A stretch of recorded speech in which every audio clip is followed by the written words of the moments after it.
So here's a dream job: travel the world and explore different cultures and peoples across the planet, and then share those sights and sounds with viewers everywhere. That is exactly what Mickela Mallozzi does as the Emmy-winning host of the travel series Bare Feet, which airs on PBS stations across the country. She's a travel host like no other, experiencing the world one dance at a time. This professional dancer has visited 45 countries, introducing her audience to 100 different styles of dance so far. Sylvia begins to teach me the basics of La Pizzica dance. 1, 2, 3, 1, 2, 3, 1, 2, 3. Adesso io vengo al posto tuo e tu con un movimento semicircolare vieni al posto mio. Abbiamo fatto! And that's it, we got it. Da, da, da, da, da. Bello. Mickela, welcome. We are so thrilled to have you at Florida Gulf Coast University here with some of our talented dance and theater students behind us. Welcome. Thank you, Sandra. It's a pleasure to be here, and I'm excited to dance with everybody. So, yay! Thanks, everyone. So, a dancer hosting a travel show, how did it happen? Yeah. So, I grew up dancing and making music as a kid. My nickname as a little kid was Tutto Pepe, which means all pepper. I come from a family of immigrants. And that was because I could never keep still. I was always dancing. And I grew up, I went to dance school starting at 3. I started playing musical instruments around the same time.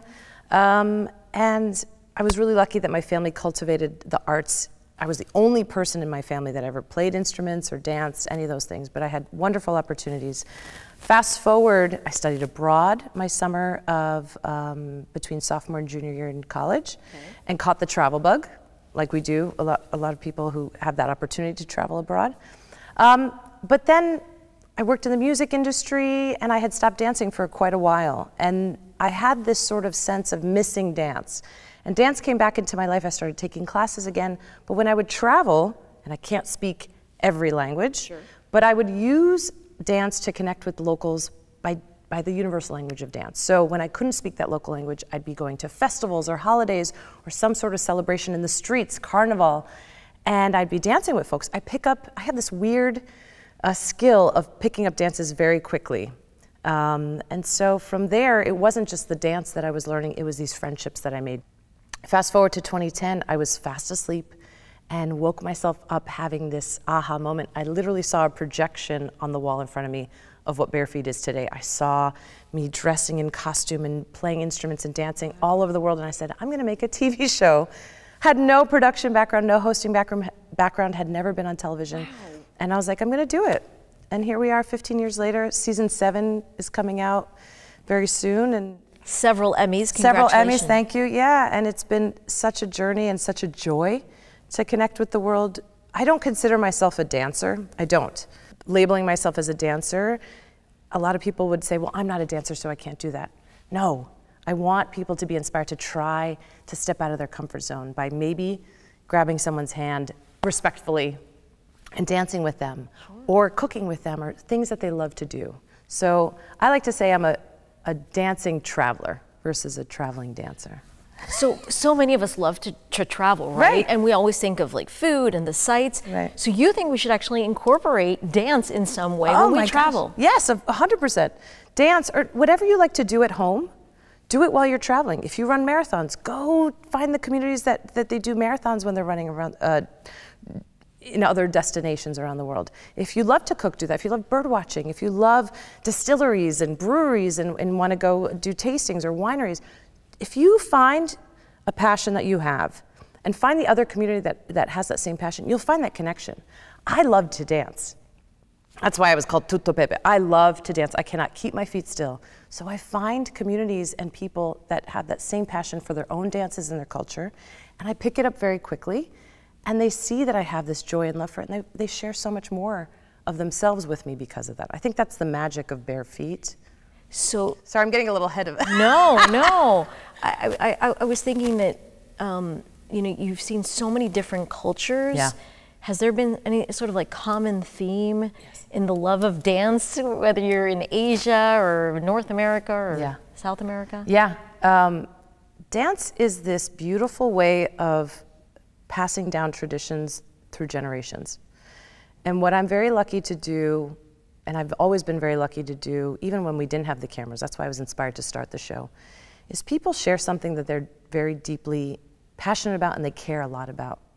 Whether that's with an indigenous community, we just got back from filming in Taiwan, and through indigenous communities that dance and music, there is no written language in the Amis tribe. They pass down these traditions through song, through singing, through dancing together with their families, with the elders, with their children.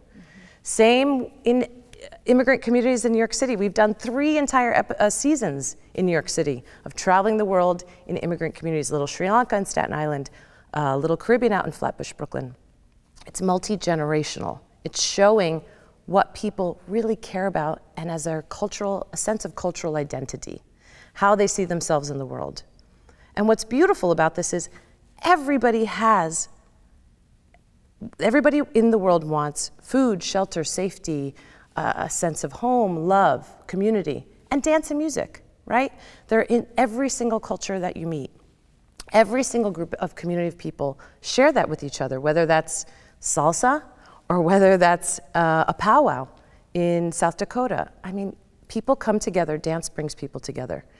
And whether they speak the same language or practice a different religion or don't look like you, there's always this commonality of wanting to share something that's really powerful for them, of part of their identity. And over the years of being able to be taken into these communities, I always ask permission, right? I've been very lucky, no one's ever said, no, we don't want to dance with you. But I think it's because we do everything out of respect. I go into a space and ask complete permission. The show's not about me. The show's about the folks that I get to meet, and they share their stories through the lens of dance and music. And what's beautiful is a majority of our viewers are not dancers or don't consider themselves dancers. This is not a dance show. This is a show about culture. This is a show about community. It's about connection.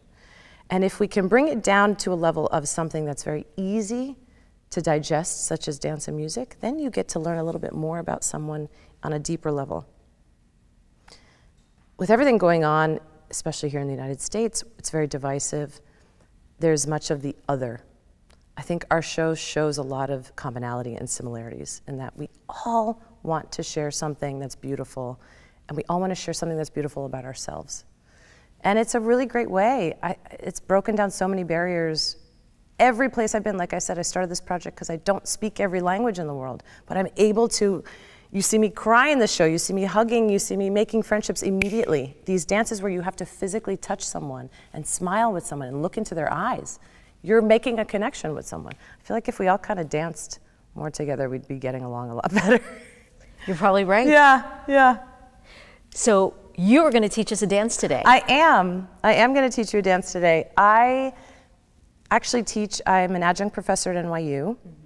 I created a course called Intercultural Communication Through Dance based on the TV show of my findings of this sense of connection. And it's an elective class. And all the students I have in my course, Stern business school students, or they're communication students, or psychology students, math students, none of them are dance professionals, and they love the class because it's this one moment where they feel like they can connect, they can be freely dancing, but it's about cultural context. And that's what I think is really important. The show is not about, and the class is not about, look at this beautiful dance. It's, why are these dances done? What's the history behind it? Why is this still practiced today? Why do generations of people still keep this intangible heritage of their culture still alive? And that's what really sticks with the kids, and that's what's really stuck with me with the show. So today, I'm going to teach La Pizzica. La Pizzica is a dance from Puglia, Italy. It's the heel of the boot. I'm Italian, so I feel I've danced this growing up, but I also feel that it's appropriate that I could teach this. I wouldn't teach another style of dance. We have guest teachers come into my class as well, because I'm not a professional in Puerto Rican bomba or even any other style of dance. But Pizzica is a beautiful style of dance that was originally done for healing purposes. So it's a form of the tarantella in La Pizzica. La Pizzica means the pinch. Okay. So, and all you students should be listening because it's the same lesson that we're going to be learning. La Pizzica is the pinch of the spider, the bite of the spider. Oh. And what happens, there's the venom of the spider. And this happened back hundreds of years ago where women were overcome with the venom of the spider, which is depression, postpartum depression, or, you know, it was a very hard time, still is to be a woman, to be honest, but women were really oppressed, and there was no way to express or to self-heal from this depression. So there were musicians from the town, and this was a community-based dance where they would heal the person, and it was this sort of vigorous dance to dance out and sweat out the venom of the spider. Wow. Yeah. It has evolved over the years, and that's the other thing about cultural context of dance. Back in the day, it was very much of like shamanism and dancing to release this energy. But now people do it in festivals and holidays, and it's more joyful, it's more flirtatious, but it's still this way of expressing oneself and letting, sort of being free. It's a beautiful place, it's a beautiful dance, it's very old style. And the cool part about Puglia is it's sort of this convergence of cultures from Turkey, from North Africa, from Italy. So you have a lot of Arabic rhythms, Middle Eastern rhythms, North African rhythms that kind of combine. And so now it's become a very popular dance that people do at festivals all over Italy. You want to try it? Let's do it. Andiamo, let's go. Yay. La pizzica. So like I said, it's the pinch of a spider. And it's evolved into this very joyful, sort of seductive dance a little bit because you're having a conversation with a partner.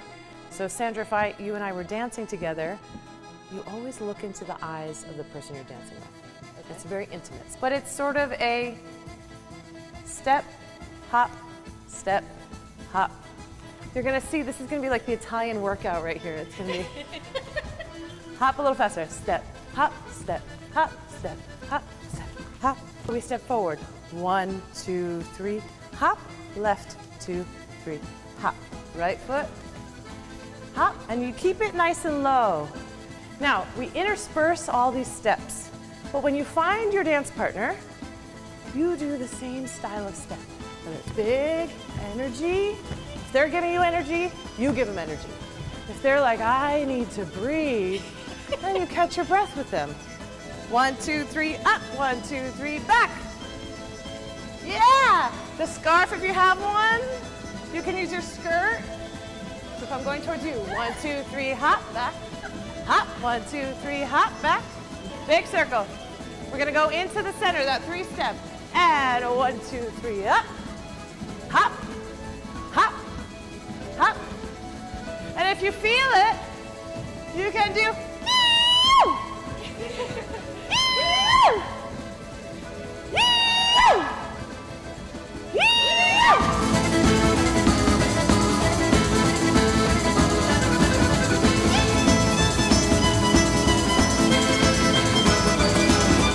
And the next season of Bare Feet airs May 1st, Saturdays on WGCU at 3:30 or on the Create channel. Your local listings and